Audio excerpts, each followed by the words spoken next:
睡眠呼吸障碍是睡眠领域里头常见的一个疾病，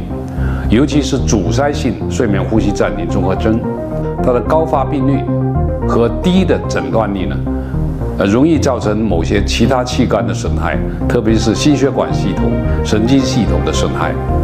而且甚至呢也有因为疾病加重出现意外的事件，比如说我们长途的驾驶汽车。原来你要是有这个疾病的话，往往在驾驶汽车的过程呢，就会出现这个睡眠，这样的话出现一些